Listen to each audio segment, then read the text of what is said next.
Hey guys. Part 11. This is what if Naruto took care of Sasuke who turned into a baby. Hit like and subscribe if you like this one, and also please check the author in the description.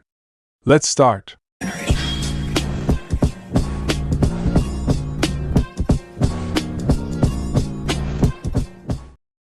Chapter 28. The Heart Remembers. Breathe, breathe, breathe. Naruto and Shizen said in unison as Iruka became more and more flushed. He was about to hyperventilate. Iruka continued to take long, deep breaths, trying not faint. Breathe, breathe, breathe, Shizen continued. Naruto looked at his sensei with a drop of sweat running down his forehead. It looked like Iruka was going into labor. Geez. Iruka finally calmed himself down enough to speak. How can he be Sasuke? That's impossible. He's dead, you said. He didn't die, Naruto interrupted. He was never dead. I lied. I asked Bachan to lie to you. Naruto was nervous, half afraid that Iruka and Shizen were going to be mad at him for having deceived them for so long, half afraid they were resentful of Sasuke, and rejected him. Naruto-kun, why don't you tell us what happened? From the start, Shizen suggested, trying to stay calm. Naruto sat on the sofa, facing them. Tsunade had led Sasuke to the bathroom, so there was little chance of him being able to hear them. The blonde took a deep breath and spoke. I left Konoha to find Sasuke, Naruto said, starting at the very beginning. He was destroying village after village, you remember. He wanted to lure me there. Kill me. So I asked Bachan to let me go to him alone. Sasuke only wanted me, and I didn't want to put anyone else in danger. Naruto's blue eyes met those of Iruka. When I found that village, he had already destroyed everything. We fought all night, and we were seriously fighting. I knew I had to kill him. There was no other solution. When Sasuke used Tsukuyomi, well, it was all very confusing. Itachi appeared. Naruto nodded towards the disbelief in Iruka and Shizen's faces. He was not quite Itachi. It was some kind of chakra projection. I don't know what the hell that was. I just know that Itachi gave me some of his powers when he put me under an genjutsu. What? When did Itachi do that to you? Iruka asked. It happened when we went looking for him, when we wanted to capture him in order to lure Sasuke to Konoha. Why didn't you tell us, Naruto-kun? Shizen asked. Naruto raised his arms in the air, helplessly. I didn't think it was important. He didn't hurt me and I didn't feel bad, so I thought that there was no problem. Anyway, the jutsu that Itachi implanted on me could only be activated if Sasuke used Tsukuyomi, using his eyes. That's what he told me. Implantation of a jutsu, mused Shizen. That is difficult and risky. What jutsu did he implant on you, Naruto? Iruka asked. What did Itachi do to you? The jutsu wasn't for me. It was for Sasuke, Naruto replied. Next thing I know, a tornado was swirling around Sasuke and I felt that all my chakra was being sucked out of my body. What happened next I don't know. I just fainted and woke up in the morning. Itachi disappeared and I couldn't see Sasuke anywhere, only his clothes. I approached them and that was when I heard a noise that sounded like a whine. When I looked down Sasuke's shirt, I found him. He was a baby. A baby? Iruka squeaked. That's impossible. That's what I thought. I couldn't believe it, but there he was. Uchiha Sasuke in all his glory. The jutsu that Itachi used makes a person go back in time, and Sasuke lost 17 years of his life. The jutsu regressed him to the moment of his birth. He was covered in blood and goo. He even had the umbilical cord and everything. What did you do then? Shizen asked. I panicked. Sasuke was lying in front of me, screaming and crying his eyes out, and I didn't know what to do. So I grabbed him, wrapped him in my coat, and asked Gamakichi to take me to Mount Maiboku. I tried to talk to Sasuke, but he ignored me. He couldn't understand what I was saying. He didn't even remember me. Then I realized. He didn't know anything and he couldn't remember anything, or anyone. Iruka fell into the sofa and ran his hands over his face. Oh my God, the sensei sighed, trying to assimilate the information. Sasuke lost his memories? Are you sure he didn't remember anything? Naruto nodded. I'm sure. Not only he couldn't remember anything, but he also acted like a true baby as well. He cried, cooed, and drooled. He had no teeth, couldn't walk. He lost bowel and bladder control. Naruto exclaimed, recalling the panic of those first days. I spent weeks without sleeping because he cried all night. I spent a fortune on diapers. I had to change his diaper almost 12 times a day. I never saw so much crap in my whole life. Why didn't you bring him to Konoha, Naruto? Iruka asked. I was scared, replied the blonde young man. My mission was to eliminate Sasuke. But I wasn't able to kill him when he was in that state. If I took him to Konoha, they would insist to kill him. Either that or they would capture him and study him as a guinea pig. I couldn't risk it. So I decided to keep him in Mount Myaboku until I found the name of the jutsu that Itachi used, to discover how to reverse it and make Sasuke go back to normal. I used Arrow Sennin's contacts, but found nothing. So I decided to seek help from Gaara, but I made him promise not to say anything to anybody. Iruka looked at Shizen. Both began to understand what had happened. You found nothing, right? Shizen concluded. To their surprise, Naruto shook his head. Gaara found the clan that created the jutsu, Naruto explained. Nearly 8 months had passed since the jutsu was casted. I took Sasuke to their village and asked the clan leader to undo the jutsu. It was then that she told me that the jutsu was irreversible. Irreversible? Iruka was stunned. There's nothing we can do? Sasuke can't return to normal? No. Sasuke will have to grow as a normal child all over again. All the memories he had, the knowledge, jutsus, it's all gone. Iruka sighed and interlaced his fingers. Sasuke had lost not only his memories but also lost all the power he attained over the years. For someone like him, be reduced to a helpless child with no power should be the worst punishment in the world. The pursuit of power and strength had been the reason why Sasuke lived, and he lost all that in an instant. Naruto waited until they got the information before proceeding. There's more. The two ninjas turned to face him. More? How can possibly be more? Iruka asked. Turning Sasuke into a baby was only half the jutsu, Naruto explained. The other half hadn't been activated yet. Shizen shifted uncomfortably. What do you mean? During the months that I took care of Sasuke, he acknowledged me, as his father. Iruka's eyes widened. For all intents and purposes, I was his parent. I looked after him, clothed him, washed him, fed him, calmed him when he cried, played with him, nursed him when he was sick. Sasuke simply deduced that he and I were father and son. He wanted that bond between us. He was just a baby.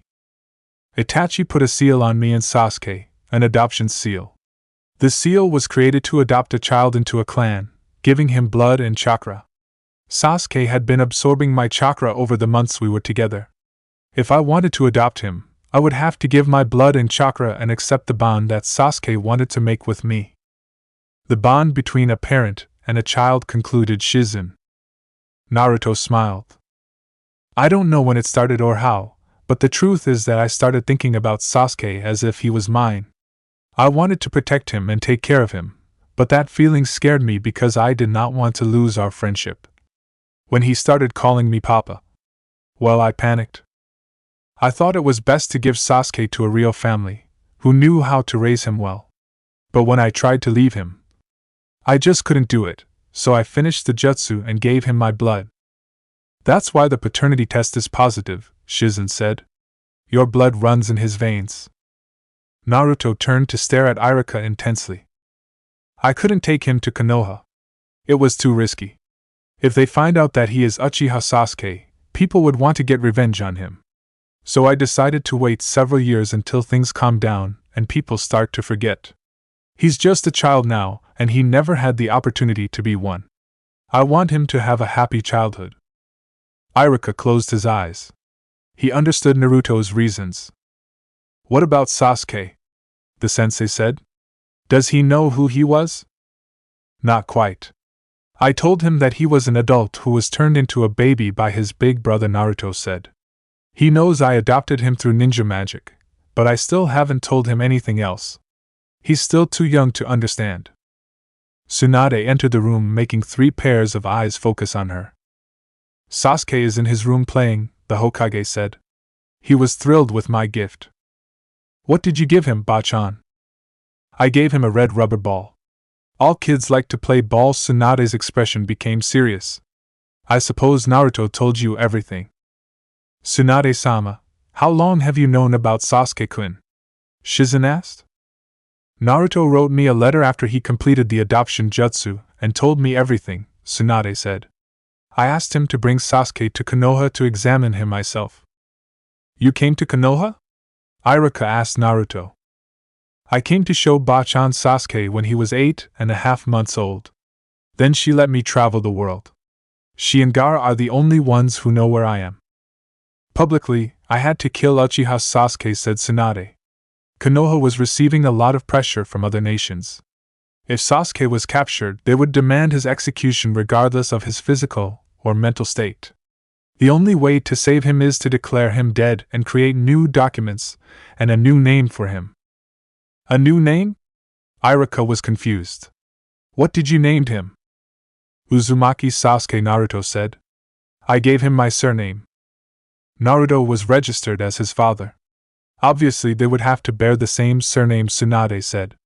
Sasuke has been given a second chance. We'll see what he'll do with it. The birthday boy was playing with his new toys, oblivious to the adults' conversations. Sasuke placed the red rubber ball that Bachan had given him with his new katana and hoped to play with it still today. When he heard someone knocking at the door, the boy raised his black eyes.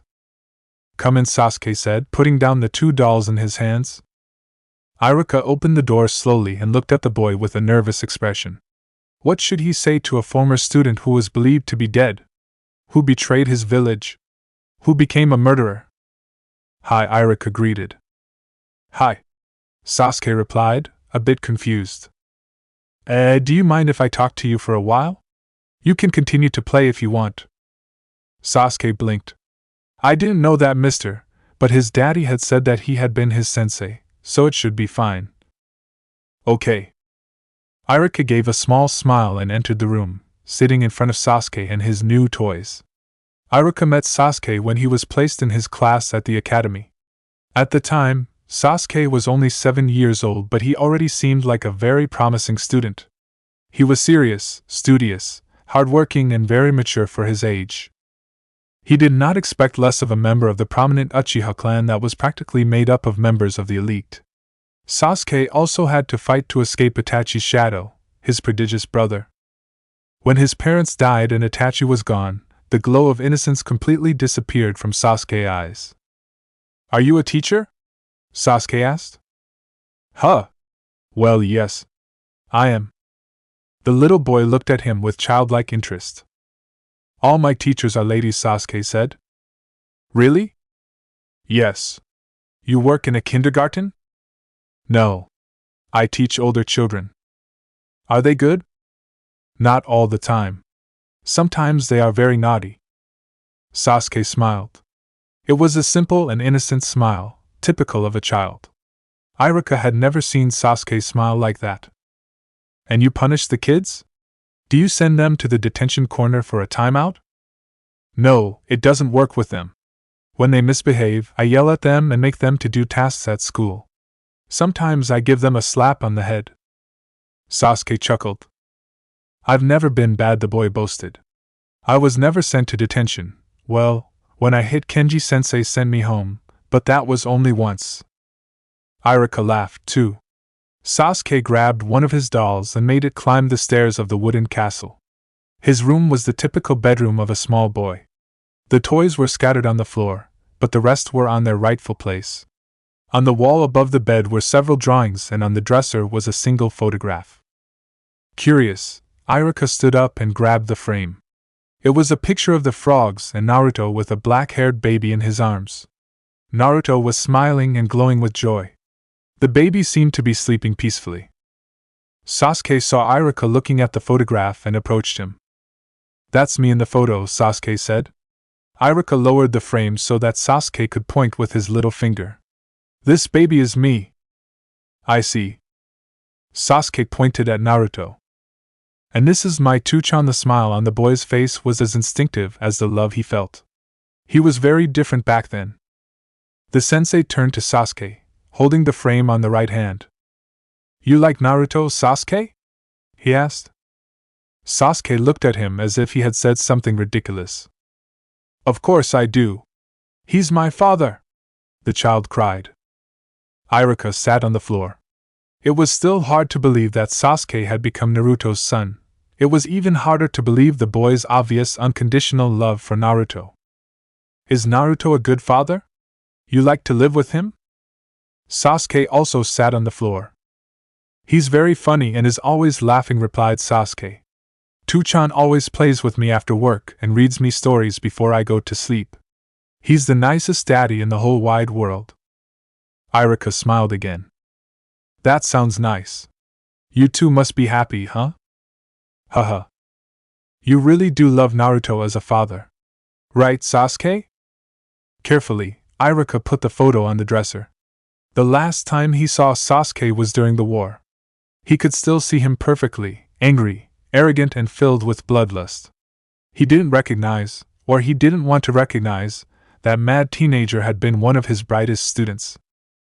When a student graduated, Iruka liked to think he or she had a future full of opportunities ahead.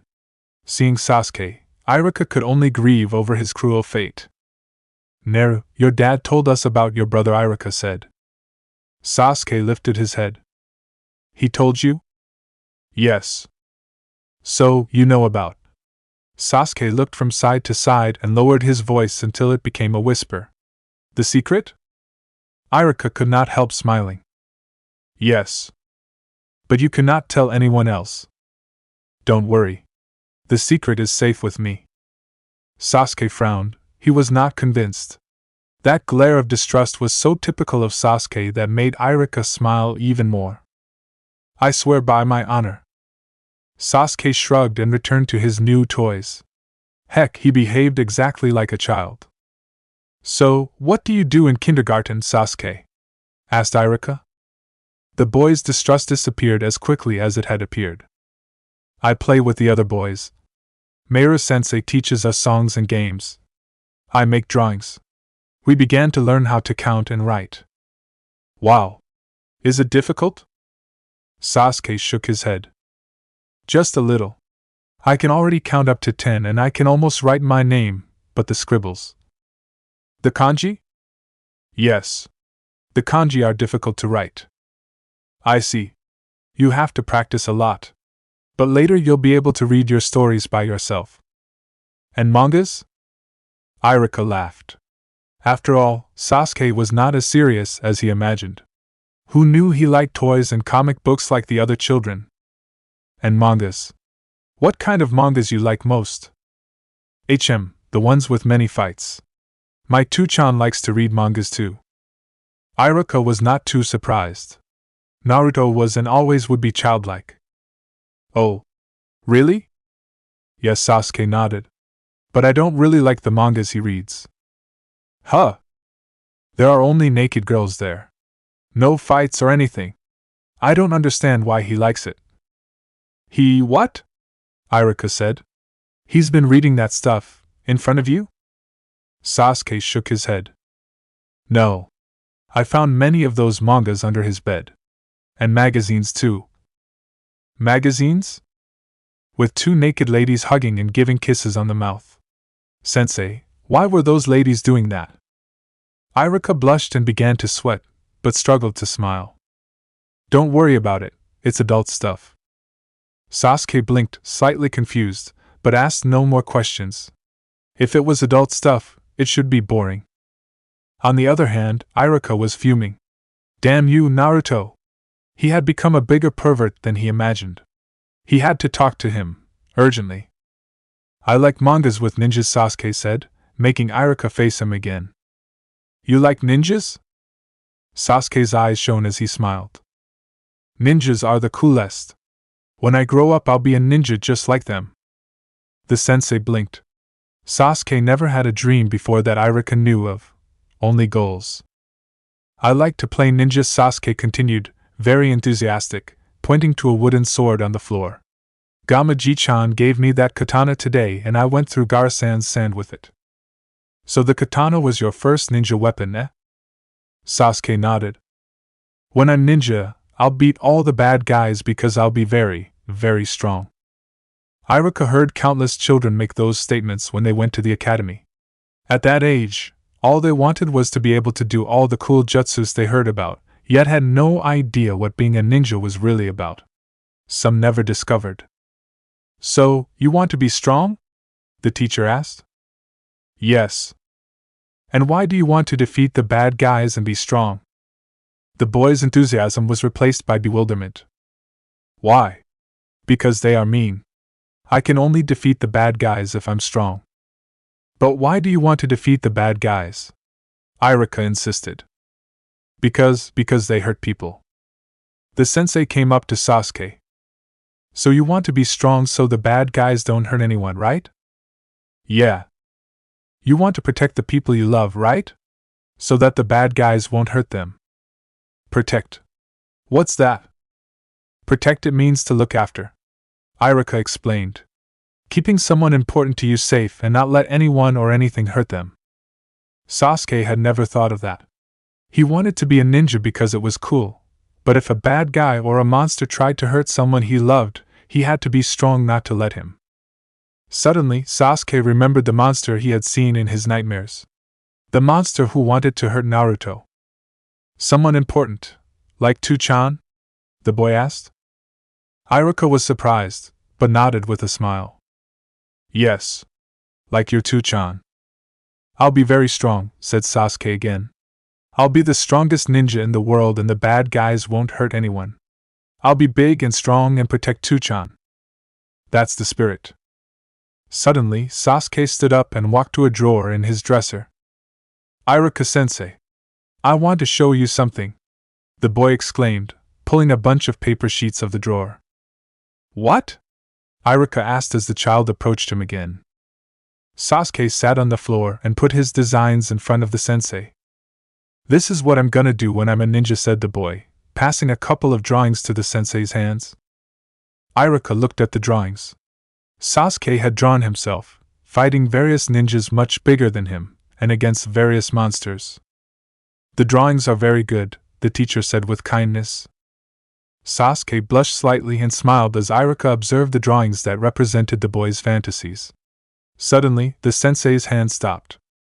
This is... Sasuke got up and stood next to Sensei to see which the drawing was. Oh. This is very old, the child said with a smile. I did this when Bachan gave me the wood kunai and shurikens. Iruka's eyes remained fixed on the child's drawing. Sasuke had drawn himself again, but he was not alone in the picture. On Sasuke's left side was a pink-haired girl who wore a red dress, to his right side was a blonde boy dressed in orange.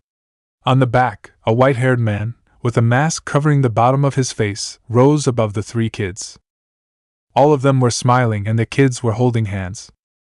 Team 7. Sasuke had drawn his former team. Sasuke. Iruka muttered, still dumbfounded. Sasuke, who are these people? The boy grabbed the drawing and looked at it closely. This is my team, the child said innocently. When we have a mission, we all go together. This one here, he pointed to Kakashi, is our sensei. He is super strong. This girl, he pointed to Sakura. She is still very weak and sometimes she's annoying, but she's very smart. And this boy here, he pointed to Naruto. He's a dope who is always doing stupid things, but he is cool and funny. Iruka was speechless. Sasuke lost his memory, but had just described his former team perfectly. Had Naruto told him? No, he just told him that he was an adult transformed into baby. So, how could Sasuke know all this? You know these people? Iruka asked. Sasuke shook his head. I only see them when I'm playing ninja, Sasuke explained. You see them? Only in my head, the boy replied. You know their names? Iruka asked. Sasuke looked at his ex-sensei. No. But I don't mind. They are make-believe. Iruka nodded slowly. Naruto had told him about the echoes of Sasuke's erased memories and how they could manifest in the form of dreams or feelings of déjà vu. Apparently, they could also appear as imaginary friends. Sasuke continued to look at his drawing with a smile. "Why are you smiling, Sasuke?" the teacher asked.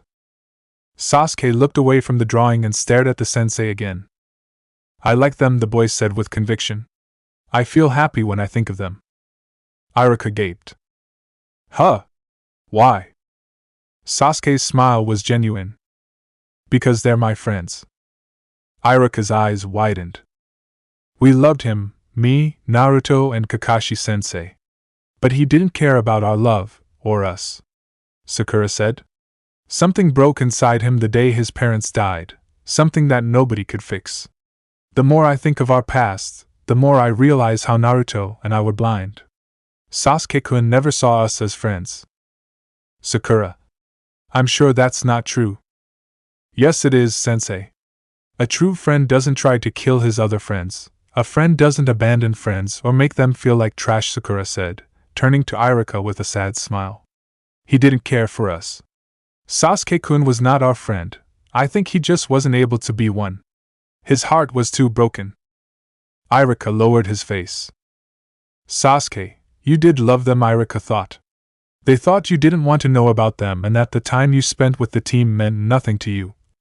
Even you believed in that, but deep down your heart, you loved them, you still love them. Even if your memories are long gone, the feelings you had for them remained." Sasuke stopped smiling and blinked. "Iruka-sensei, are you crying?" Iruka noticed the tears that ran down his cheeks and wiped them quickly. "Are you sad, sensei?" the boy asked, worried. "No. I'm fine," Iruka said with a choked voice. "I'm very happy." "Happy?" Iruka laid a hand on the raven's head. "I'm very glad you're okay now, Sasuke. You finally got rid of all that hatred which was destroying you. Thank God." Sasuke was a little confused by the sensei's strange behavior, but he didn't seem to be a bad man and was actually very friendly. Sasuke felt he could trust him. Iruka took his hand off his former student's head and stared at the drawing. "Mind if I stay with this picture?" Sasuke nodded and handed the drawing to the sensei, glad he wanted it because it meant it was a good drawing. "You can keep it," the child replied. "I can do more." Iruka grabbed the drawing and looked at the boy. "The drawing has a title?" "No. Never thought of a title. But if you wanted to name the drawing, what would you call it?" Sasuke looked at the drawing with a thoughtful expression. "Friends. I'll call it Friends." Iruka smiled at him. "It's a good title. How about writing down the name in the drawing?" "But I can't write it.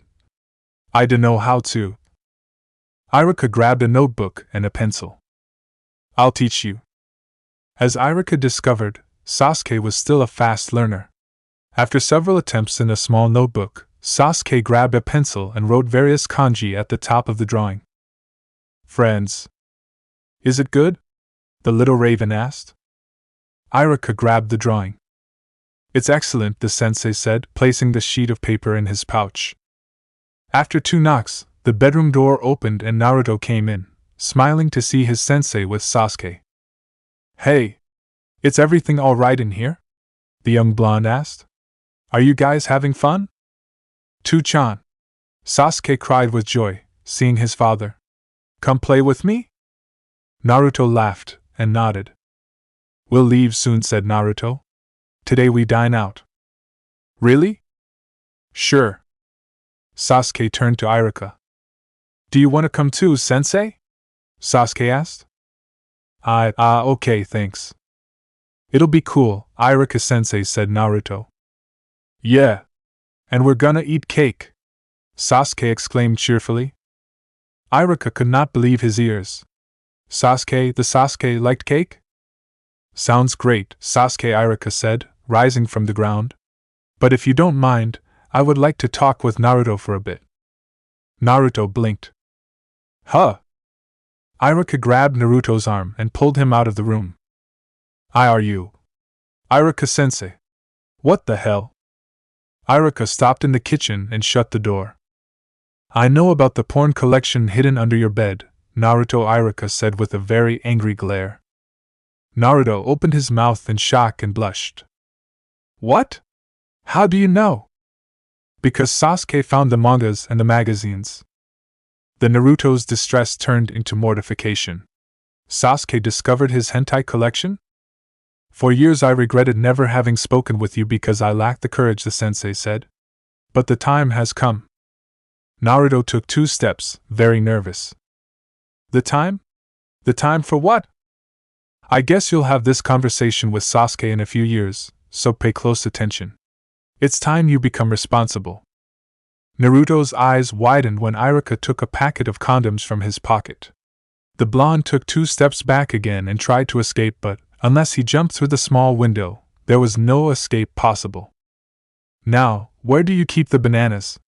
Iruka asked to a crimson and trembling Naruto. Tuchan, you're red, Sasuke said, clutching the hand of Naruto as they walked to the restaurant. Naruto groaned, thinking of the awkward talk he had with Iruka. He would never eat a banana again.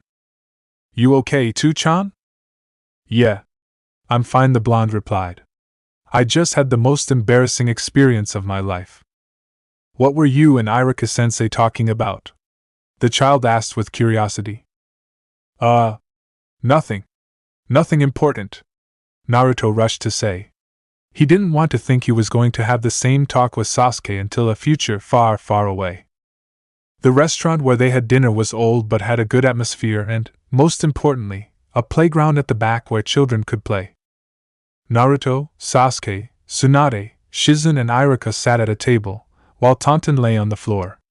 The meal went quietly and relaxed. Shizen chatted with Sasuke enthusiastically about his favorite games. Tsunade and Iruka talked to Naruto about what he had done and about what's new in Konoha. When the birthday cake arrived and everyone sang happy birthday, Sasuke felt happier than ever. It was like his family had suddenly increased. It was a different family than of his classmates in kindergarten, but he liked it. After making a wish and blow out the candles, though everyone knew what was the wish that he asked, Sasuke asked permission to leave the table and play with Taunton in the playground. Tsunade nodded and the boy ran out with Taunton behind him. The children, who were already in the playground, were delighted and asked if they could play with Taunton too. Within seconds, the playground was filled with screams and laughter of kids as they played catch with the pig. A few hours later, Sasuke returned to the restaurant with Taunton following. The exhausted boy climbed into Naruto's lap and laid his head on his shoulder. Shortly after that, he was sleeping. The 4 ninjas left the restaurant and headed to Naruto's home, while Sasuke slept peacefully in his arms. Shizen smiled at Sasuke's closeness with Naruto. He's really tired, murmured the Hokage's aide. He fell asleep right away. Naruto nodded. Yeah. He had a full day, the blonde whispered, careful not to wake the sleeping boy. But I think he enjoyed himself. I'm very happy that Sasuke can finally enjoy his childhood, without having to worry about revenge. He seems like a very nice kid, Shizen said. He is. I always knew this team could be a good person, if he had a chance. I just wish that our friendship had been strong enough to save him, but it wasn't. Iruka approached Naruto and took the drawing of his pouch. Naruto, you have seen this drawing? The sensei said. Naruto stared at the drawing and his eyes widened in amazement. He drew this? The blonde asked, staring at the drawing of Team 7. Iruka nodded. He doesn't know who people in the drawing are, but he knows that they're special to him, the teacher said. He was blinded by hatred and anger, but deep down, Sasuke never forgot his team, his friends. He loves you all and always loved. Moved, Naruto turned his face to the sleeping child on his shoulder. Despite all the hatred, contempt and indifference, Sasuke loved his team. After all, there was more than hatred and obsession with his clan inside his heart. Naruto pressed his face against Sasuke's cheek and smiled as a lonely tear slipped down his face. When they reached the apartment, Naruto took Sasuke to his bedroom, undressed him and dressed his pajamas carefully not to wake him. When his son was lying in bed, the blonde closed the door quietly and went to the living room. You see now why I didn't tell anyone? Naruto said, turning to Iruka and Shizen. Sasuke is finally free. I want him to grow up happy and carefree. That's why I could not take the risk to say what really happened to anybody. Tsunade folded her arms over her chest. Not only that, she said. Konoha announced to the world that Sasuke is dead. If someone finds out what really happened, we will create a serious international incident. I cannot afford to protect an international criminal. If the other nations discover, not only they would demand Sasuke's immediate execution, but they could also turn against Konoha. So, what do we do, Tsunade-sama? Shizen asked. Sasuke will stay with Naruto for some time, explained the Hokage. His new identity has already been created. Soon, he will begin his training ninja. When he's ready to graduate, I'll build him a new registration number and Uzumaki Sasuke will become a new ninja in the village without any relationship with Uchiha Sasuke. Iruka stared at the Hokage and Naruto. And who will train Sasuke? Naruto? Yes, the blonde shinobi replied. Naruto, no offense, but do you know anything about teaching methods? Of course. I even taught Konohamaru the Rasengan. I don't doubt you mastered the jutsus. But you know how you'll teach him the theory? Naruto shifted uncomfortably on the couch. Well, it isn't my specialty, but I'll do my best. Tsunade sighed. The best solution is to make Sasuke an external student of the academy. Iruka stared at the Hokage, but Naruto looked confused. External student? What is it? I mean Sasuke will learn practical ninjutsu with you, Naruto, and the theory with Iruka, the Hokage explained. He will study the scrolls and books that we provide and send the written tests for Iruka to approve in Konoha. If he has trouble learning, Iruka could come over for a day to help him. Agree? Naruto and Iruka looked at each other and agreed. Then it is settled. Tsunade stood up. It's time to go back to the village. Shizen and Iruka also stood up and were ready to leave. However, Iruka stopped and stared at the ground with a worried expression. What's wrong, sensei? Naruto asked. Iruka stared at his student and then the Hokage, unsure about what to say. I need to tell you something, Iruka said finally. Sakura and the rest of Konoha 11 are looking for Naruto in secret. Kakashi-san, my guy, Sai and Yamato-san too. Naruto gasped. Tsunade's eyes were so wide with disbelief and fury that it seemed like them were gonna pop out her sockets. They. What? Iruka told them everything he knew about the Operation Fox Hunt. When he finished, Tsunade had her fists clenched, but Naruto didn't seem surprised, just sad. I already knew, the young blonde ninja muttered. You already knew? How? Tsunade demanded. They almost caught me when we were at Nikko, Naruto explained. Gaara managed to warn me in time because Shikamaru told Temari. Why didn't you tell me anything before, Naruto? Tsunade growled. I don't want to get them in trouble, Naruto said. Please, Bachan, don't punish them. Tsunade took a deep breath and tried to calm herself. I'll have to punish them, Naruto the blonde Hokage said. They deliberately disobeyed me.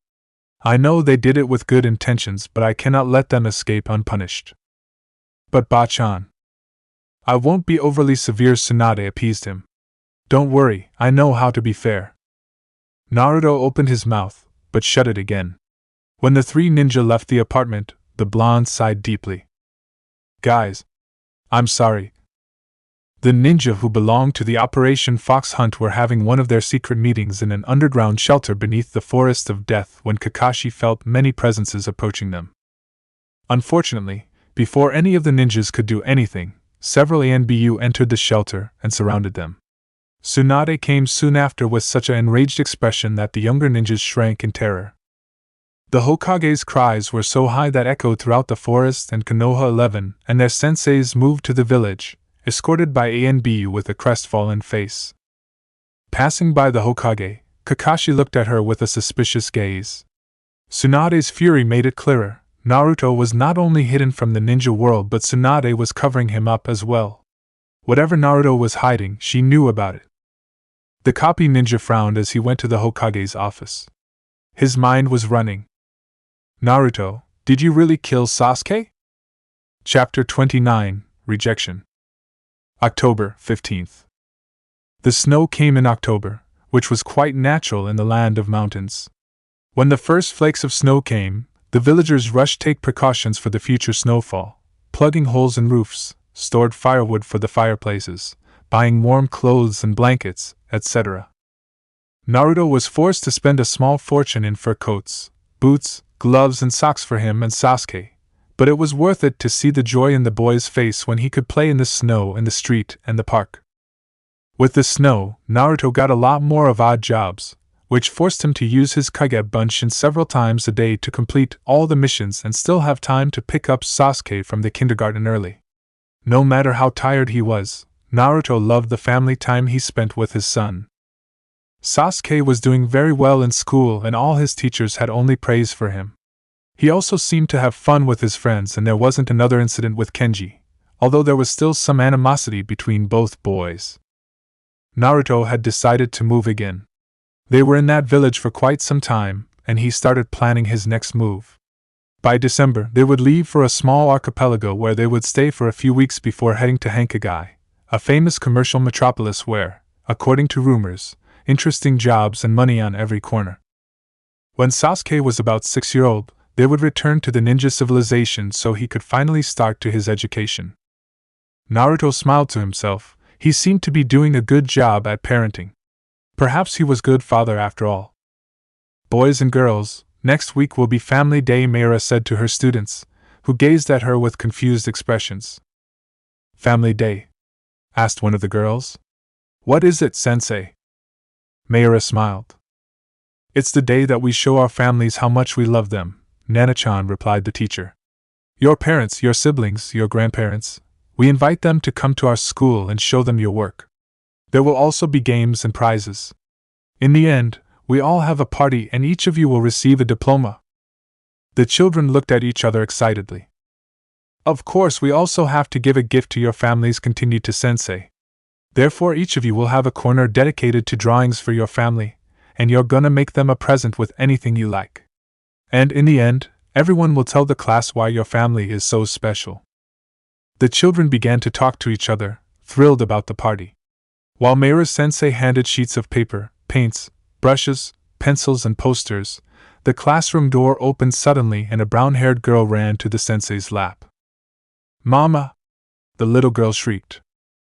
Sasuke looked up from the brush that he was about to choose. He recognized the girl. Masumi was Mayura-sensei's daughter. Masumi! What are you doing here, sweetie? The sensei said, stroking her daughter's hair affectionately. I wanted to see you, Mama, the girl exclaimed. Papa brought me. Tomo came too. Mayura looked up with joy as she saw her husband enter the room with her baby girl in his arms. Politely, the children greeted the daughters and husband of their sensei before paying attention to their drawings and crafts for Family Day. However, Sasuke could not take his eyes off the sensei's family.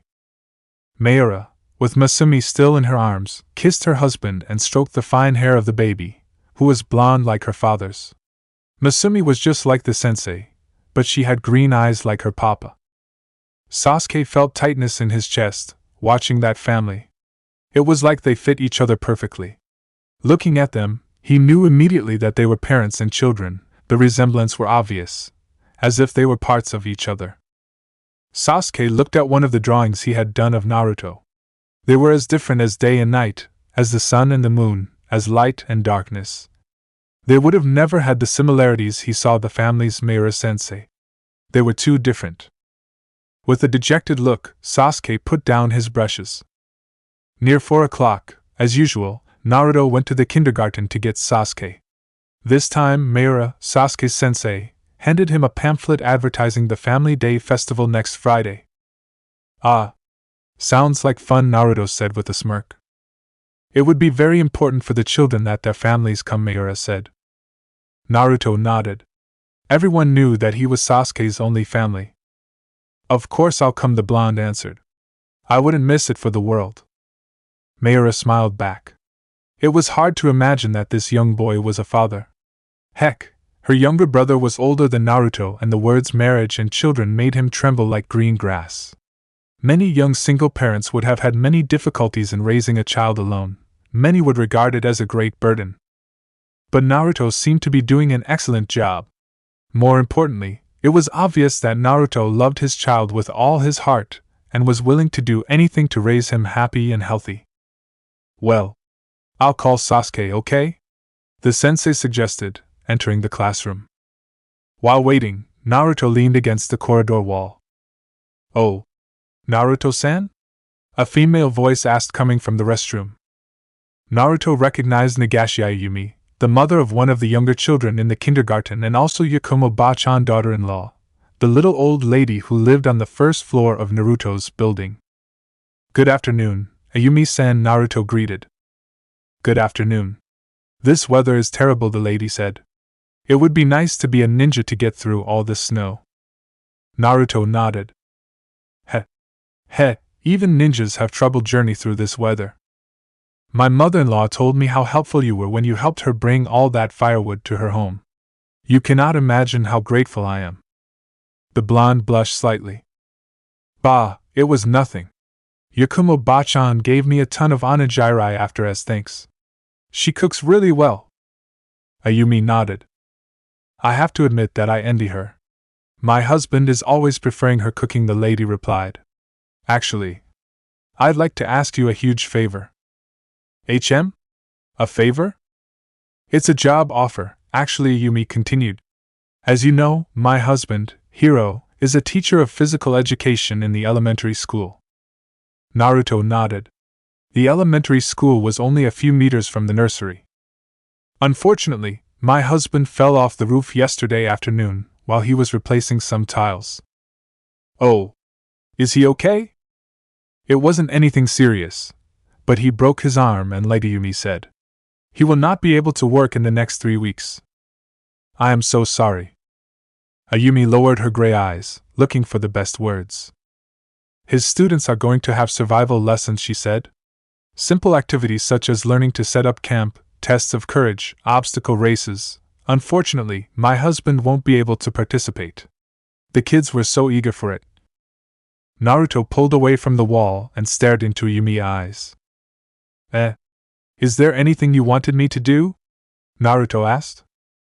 Actually, I would like to ask you if you could replace Hiro until he can walk again. Just for a few weeks, and the school would pay you very well, obviously. But I don't know anything about survival courses. It's very simple. Show up at school before classes to plan everything, continued Ayumi. They're just games. If you have doubts, all the other teachers are willing to help. And it would mean so much to the kids. Please, Naruto-kun? Naruto sighed and shook his head. Sorry, can't, the blonde apologized. I would have to stay away from home from early morning until evening. Can't leave Sasuke alone. My mother offered to stay with him during that time, Ayumi replied. She can pick him up and make him dinner at your house if you want. Please. Naruto, sadly, shook his head. Sorry, Ayumi-san. But I don't want to spend so many hours without seeing my son. Ayumi looked down and nodded slowly. I understand, thank you anyway. When her son left the classroom, Ayumi put his coat and headed for the door. But not before turning back to Naruto. If you change your mind, please contact me. Naruto thought Sasuke was strangely silent during the journey back home. When they arrived and changed their clothes, Naruto asked Sasuke if he wanted to go play before dinner, but the boy shook his head. Is there something wrong, Sasuke? Naruto asked. Are you feeling sick? Sasuke shook his head again and sat on one of the chairs in the living room with a distant look. Something happened in the kindergarten? Naruto insisted. Was someone angry with you? Did you have a fight? No, the boy replied, but without elaborating. Naruto stared Sasuke, not knowing what to do next. Should he insist? He should leave him alone. It was one of those times when Naruto was aware of how inexperienced he was. He was sure that any other parent, like Meira-sensei or Ryo's parents, would know immediately what to do and what to say. Sasuke jumped from his chair and went to the full-length mirror that was in the bathroom. Not knowing what to do, Naruto followed him and watched Sasuke examining his reflection in the mirror. With his tiny hands, the boy gently touched his cheeks, ears, hair, and looked into his deep onyx eyes. Sasuke? Naruto asked again. What are looking at? How were they like? Naruto blinked. My parents? My Nisan? How did they look like? They were like me? Oh. Well, yes, they were a lot like you. Naruto finally understood. Sasuke was curious about his parents' and brother's appearance. That was normal, Naruto thought. Throughout his own childhood, Naruto asked himself the same questions: how his parents looked like, who resembled most, and what he had inherited. Sasuke, too, was curious about his heritage. Relieved to have noticed why Sasuke was down, Naruto knelt beside the child. You know, I have some pictures of them, the blonde said, making Sasuke's eyes move away toward his face. You want to see them? Yes, Sasuke agreed. Naruto left the bathroom and went to his room with Sasuke right behind him, and took a brown envelope from a drawer of the nightstand. Sasuke sat on the edge of the bed next to Naruto, while he took several photographs of the envelope. He asked the Hokage to get him more pictures and information about the Sasuke's parents when he decided to tell him about his second life. He did not ask for any pictures or data from Uchiha Sasuke himself. It would be too weird to see how we would look like when we grow up, right? Carefully, Naruto gave Sasuke a picture of Itachi. It had been taken when the Uchiha prodigy had joined the ANBU with only 13 years old. In it, Itachi looked very serious and distinct. This is your Nisan, Naruto said, noting the way Sasuke's eyes widened with amazement and wonder. Sasuke observed his brother's photo attentively. He seemed very serious and strong and cool. He should have been a very, very cool ninja. To his great joy, he noticed the many physical similarities they shared. They both had black hair, black eyes, and light skin. For the first time in his life, Sasuke looked at the face of a family member. They were brothers. Like Ryo and Hisao. They had the same father and same mother. They were of the same flesh and blood. What's his name? The boy asked. Itachi. Itachi. Sasuke repeated, touching the photograph with his fingertips. His brother Itachi. He was very strong and very smart, Naruto told. He became a ninja when he was only 7 years old. Sasuke's eyes widened. Really? Yes, he was amazing. Picking up the envelope again, Naruto took another picture. These are your parents, the blonde revealed. Sasuke landed a picture of Itachi gently on the bedspread and grabbed the photo that Naruto gave him. It was the wedding photo of his parents, one of the few which had the two together. Sasuke felt his lips tremble as he saw his father and mother. His father had dark brown hair, but the hairstyle was like his. He seemed strong and powerful like a warrior or a king. His mother, she was so beautiful. She had a pretty face and her hair and eyes were like Sasuke's. If his father seemed like a very powerful warrior, his mother looked like a queen or a princess. Tu-san. Ka-san. Sasuke muttered, feeling warm in his chest. Those people were his parents. His real parents. He had lived with them, slept with them, and played with them. When looking at the photographs of his parents and brother, Sasuke finally felt what his classmates felt: belonging. If they were alive and Sasuke was with them, everything would be perfect. Noticing Sasuke's interest, Naruto decided to reveal the limited information he knew. Your father's name was Fugaka, said Naruto.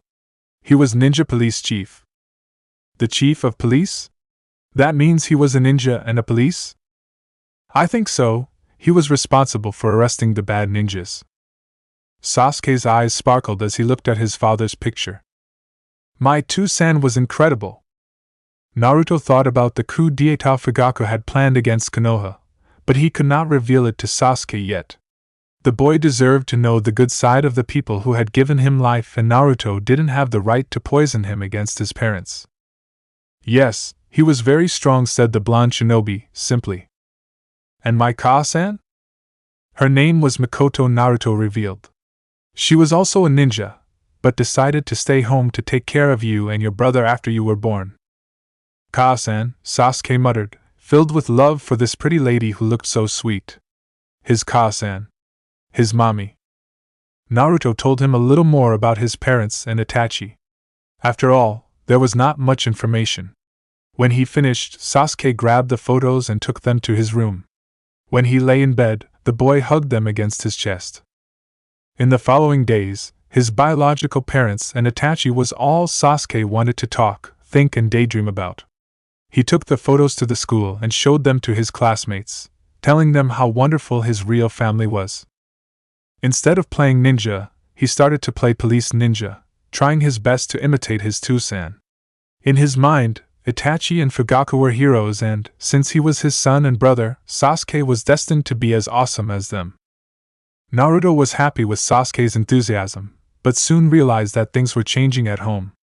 When they came home and from the nursery, Sasuke shut himself in his room playing and dreaming about his family. As soon as he finished dinner, he returned to their imaginary adventures. He liked to pretend he was still living with his parents and Itachi in his big mansion and train with them. When Naruto asked him if he wanted to go out to play together or read him a story, Sasuke refused, lost in his fantasies of a perfect and normal family. Although he knew he should not, Naruto began to feel left out. Very rarely Sasuke called him Tuchan anymore and barely spoke to him throughout the day. Naruto felt that as Sasuke got closer to his biological parents, he was losing his boy. But the blonde said nothing. He had no right. Sasuke deserved to be familiar with and love his parents. Naruto realized that need better than anyone because he also was an orphan with no roots for years. So he let Sasuke have his fantasies. After all, they made him happy. On Thursday evening, before the Family Day festival, Naruto decided to ask Sasuke if he wanted to play with him, or at least spend some time together.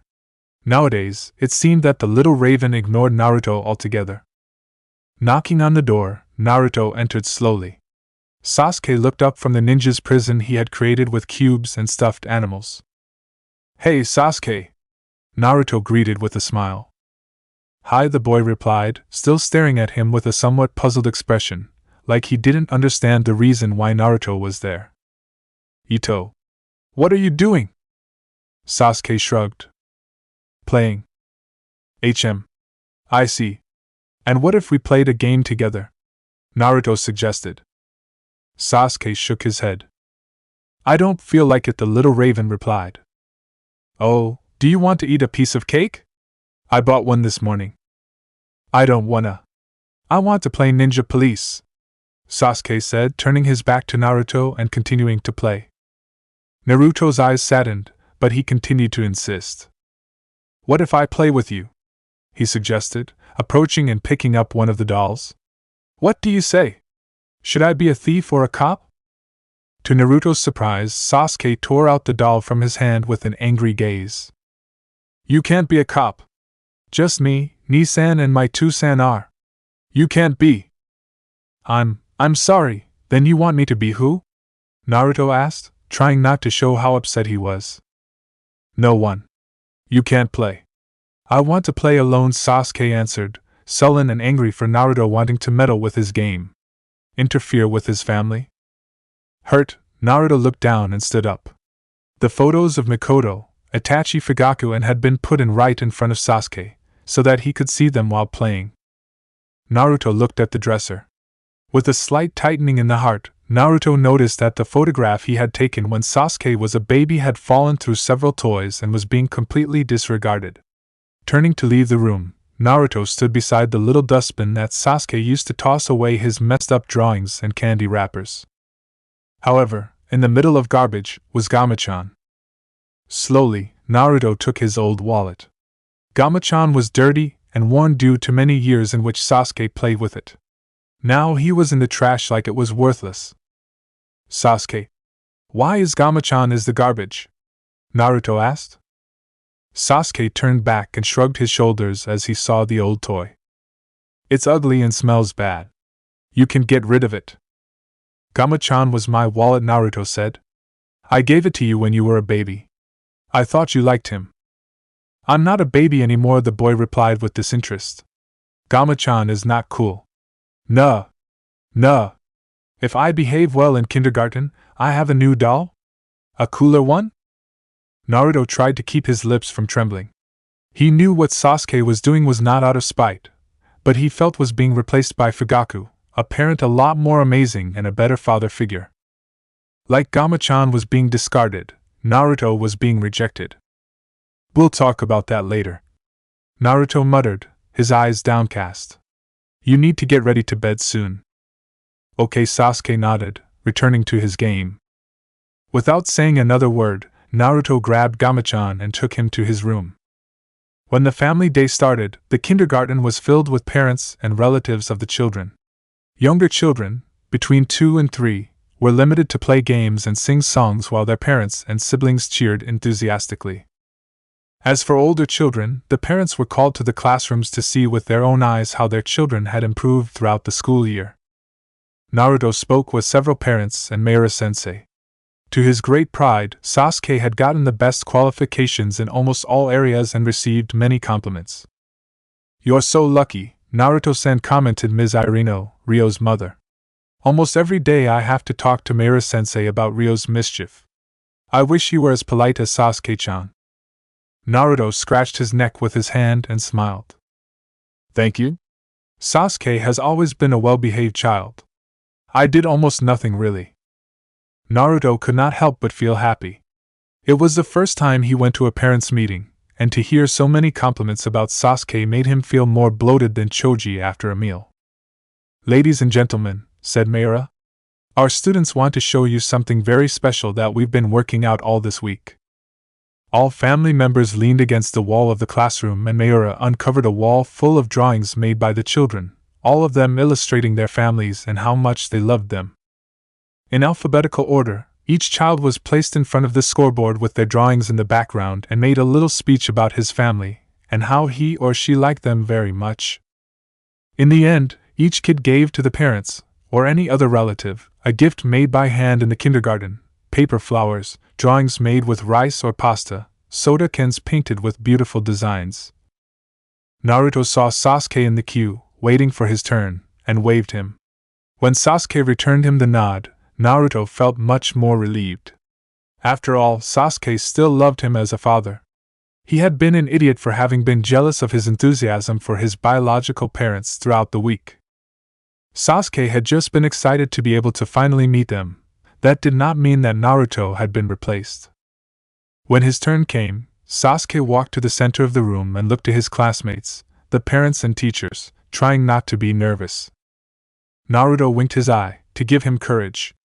Taking a deep breath, Sasuke began to speak. "Hi. I'm Sasuke and I'm 5 years old." The child introduced himself as his classmates had done. "I'll show my family now." The little raven took the cloth which covered his portion of the drawing wall. The black color could be seen everywhere. Sasuke had drawn himself with Fugaku, Mikoto and Itachi in all the drawings. Sometimes there were only his parents together, others he was with his mother and Itachi, or himself with Itachi and Fugaku hunting ninjas. There wasn't a single drawing of Naruto. "These are my parents and my Nii-san," Sasuke said with pride. "My Nii-san was called Itachi and was very smart and strong. My Two-san was called Fugaku and was the best cop in the world. And my Ka-san was named Mikoto. She was the prettiest lady in the universe." As Sasuke spoke of his parents and his brother, describing how they had the same hair, eyes and fair skin with growing pride, Naruto felt many eyes riveted on him. He could feel their pity for him, but kept smiling at Sasuke, ignoring his own heartache. "Sasuke-chan," Mayura-sensei said softly, "didn't you make a present?" Mayura was referring to a gift for Naruto, like all other children had done. To her surprise, Sasuke shook his head. "The gift was for my Ka-san and Two-san. I didn't make one because my parents are dead and they couldn't come to see me," the child answered simply. Naruto's throat tightened painfully. The other parents tried not to look at him, but was impossible. As for Sasuke, the boy couldn't understand the cruelty of his words. "Oh, don't you want to say something to your Two-chan?" the sensei said. "He came to see you and your drawings." Naruto struggled to smile, but the following words from Sasuke were like knife on his heart. "Yeah, but I wanted my real parents and my Nii-san to have come. I wish they were alive so I could live with them as a real family." Sasuke looked down, with an unhappy expression. "Two-chan came to see me, but I wish they were here instead of him. Mayura thanked Sasuke for his speech and everyone clapped as the boy sat with his friends. Naruto lowered his hair over his eyes, trying to suppress his tears. Sasuke didn't want him. He wanted his real parents. He wanted a family of flesh and blood. He wanted to look at his parents and see parts of himself. Something Naruto could never offer. Naruto-san. Mrs. Irino murmured, with compassion in her eyes. I'm sure Sasuke-chan didn't. Naruto forced himself to smile and walked away toward the door. It was a good speech, the blonde interrupted by opening the sliding door. I'm just going to the bathroom. I'll be back in a minute. And Sasuke won't even notice my absence. Barely closed the door behind him, Naruto moved through the halls with his head down, trying to ignore the huge hole he felt in his heart. It was ridiculous. He shouldn't feel this way. Sasuke hadn't said or done anything wrong, he was just being honest. It wasn't wrong to want to live with his birth parents, let alone love them. They were his parents. They had been the ones who had given him life. Naruto was only a surrogate. Naruto-kun, a voice said. Mayura-sensei had left the classroom and followed him. Can we talk for a minute in my office? As sure. Naruto nodded. Mayura's office was small, but it was cozy. The walls were a cheerful yellow and the secretary was filled with potted flowers and photographs of children.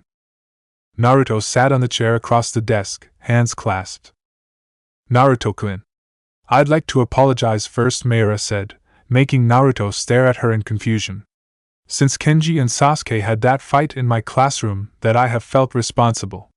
I was insensitive to yours and Sasuke's feelings. That's why I would like to say sorry. When I decided to create the family day, I should have talked to Sasuke. I should have paid more attention. I had no idea he would do a display solely on his biological parents. Naruto nodded slowly. It's not your fault, Mayura-sensei, the blonde said, with a sad smile. Sasuke didn't do anything wrong. He wanted his real parents to be here with him. He wanted a normal family. And that is not something bad. You are his real parent, Mayura said. Biology is not the most important thing. But it's important, Naruto interrupted. To look at someone and know that we are of the same family is important. It makes us feel that we belong somewhere, and that we have a history behind our existence. I understand how Sasuke feels. Mayura opened his mouth to speak, but Naruto continued. Both my parents died the day I was born, the blonde said. Throughout my childhood, my family was a mystery. I didn't know who they were, how they looked like, their names. When I saw other children with their parents, I always felt empty inside. As if something should be there and it wasn't, it was as if a part of me didn't exist. And that hurt me. I found out the identities of my parents when I was 16. I will never forget the happiness of looking at them, and know that we were blood-related. Each time I found a resemblance in one of them, I rejoiced with pride. The sensei nodded slowly. That's why I understand Sasuke's enthusiasm. He has the right to be pleased with his parents. They loved him, and if the world were a perfect place, he should be living with them right now and not with me. It's with them that he belongs. Naruto snorted several times but could not stop the tears running down his cheeks. He should already be used to rejection. He had it all his life. So why did it still hurt so much? Kenji, honey, I loved your drawings. Kenji looked at the smiling face of his mother and smiled too. He knew she was still upset, and during the night he could still hear her crying because of his father. Therefore, and to make her happy, Kenji devoted all his drawings to his mother, made the best speech that he could, as saying that his mom was pretty and nice, the flowers that she planted were the most beautiful in their building, and how she was the best mother in the world. Kenji knew that his father would not return because he had married his girlfriend and had a new son. Kenji never wanted to see him again, nor thought of that stupid baby as his brother. His father had replaced him with that snotty baby and dumped his mother over a skinny lady with big breasts. Kenji would hate him forever. His father was a bastard. Can you wait here a second? His mom asked Kenji. I'm going to the bathroom and wash my hands. Then we can go to the party, okay? Okay, Mama. While his mother went to the bathroom, Kenji sat on one of the seats of the hall and waited. Naruto-san, what Sasuke said in the party does not correspond to reality. Kenji looked up and turned sideways. It was Meira-sensei's voice, and it came from her office. Curious, Kenji got up and hid behind the half-open door. Meira-sensei was talking to Naruto-san. Kenji's eyes widened when they peered into the cabinet. Naruto-san was crying. He had never seen a grown man cry before, and Naruto-san always seemed so happy and cheerful. Why was he so sad? What Sasuke is revering is an idealized fantasy, continued Meira.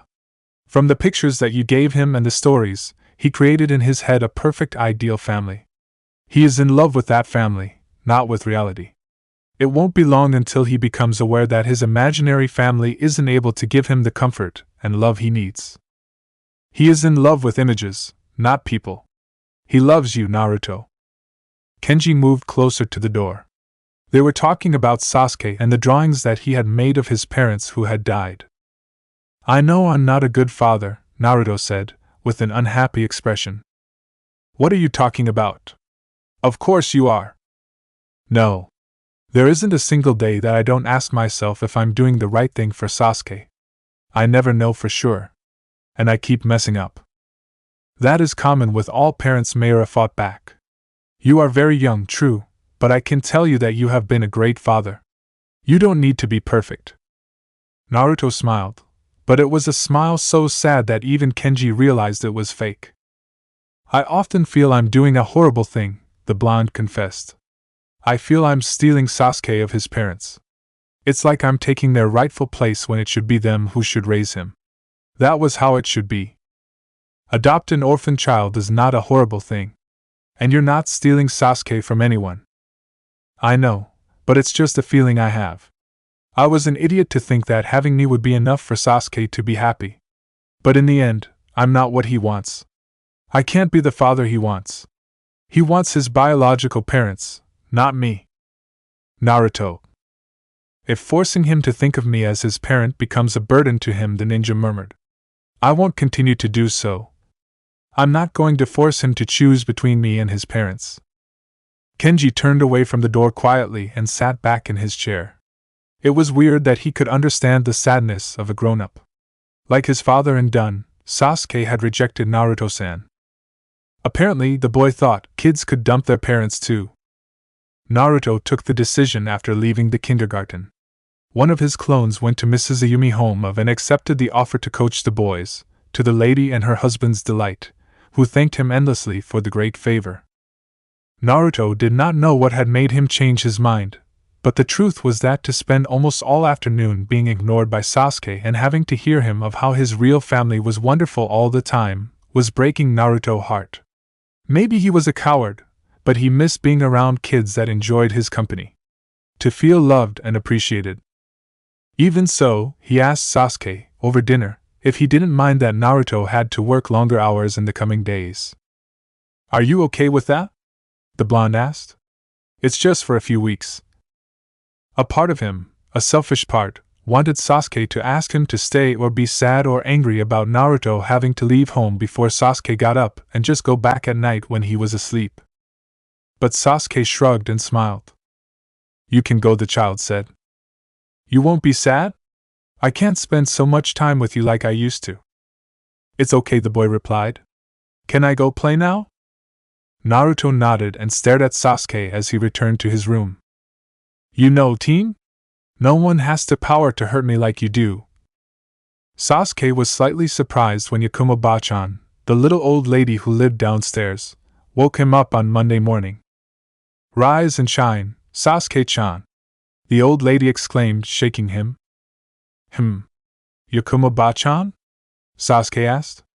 Why are you here? Your father didn't tell you. I'm going to take to the kindergarten today. Now up. We have to leave early because of the snow. It was then that Sasuke remembered what his Tuchan had said. He'd have to go to work earlier for a few days and Bachan would be taking care of him while he was out. Sasuke quickly got dressed and took breakfast that Yakumo had prepared. It wasn't as good as Naruto's cooking, and she had made him drink a horrible tea that tasted like toad pee. Yakumo took him to the kindergarten and returned to pick him up at 4 p.m. She stayed with him at home all afternoon, although she had fallen asleep on the sofa 3 times, and made him dinner. To Sasuke's horror, she forced him to drink other nasty tea again. It's filled with proteins and helps you grow strong and healthy, the old lady said, not wanting to argue. After dinner, Sasuke played to his room as usual, while Yakumo knit a sweater in the living room. Near 11 o'clock, the old lady made him put his pajamas, wash up and go to sleep. The following days went by the same way. Sasuke spent almost all day in kindergarten and stayed home the rest of the afternoon with Yakumo. It was odd not to see or hear Naruto. At first, he was too happy with his games about his ni-san and tu-san to worry about him, but he was starting to get tired of playing always the same thing. One day, Sasuke was in his room building up a fort under the bed when he heard shouting outside. Looking out the window, Sasuke saw many kids and parents running to the street. The snowfall had stopped and the road was perfect for a snowball war. Enthusiastic, Sasuke ran to Naruto's room. "Tu-chan, let's play outside." But Naruto's room was empty. "Tu-chan?" Sasuke remembered. Naruto was working very late now. Now that he thought about it, they haven't played together for a long, long time. "What's wrong?" Yakumo asked, leaving the warm living room. "Ba-chan, I can go play outside?" the child asked. "Sorry, Sasuke-chan, but my back hurts a lot. I can't take you," the old lady replied. "But the other boys are playing outside. I can go alone." "Sorry, but you can't. It's too dangerous to be alone in the street." Sasuke looked filled with envy at the children were enjoying themselves on the street. "And when Tu-chan gets home?" Sasuke asked. "Can I go with him then?" Yakumo shook her head. "Naruto only comes at night, Sasuke-chan. He won't be able to play with you." Disappointed, Sasuke returned to his room, trying to ignore the laughter and shouts of joy that from the other kids. In kindergarten, Sasuke could finally play in the snow on the recess, although he wasn't very happy to hear that all his friends had gone to play in the park the day before and ridden the sled down the hills. Now that Naruto was never home, Sasuke could never come to play in the street.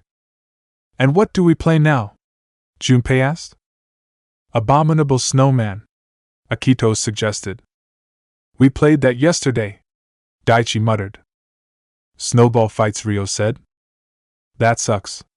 Let's make a giant snowman," Kenji said. "No. Let's play Ninjas Cops," Sasuke said. "The snowballs will be the shuriken and kunai." "You want to play that crap again?" Kenji muttered. Sasuke looked at him with a scowl. "It's not crap. It's really cool.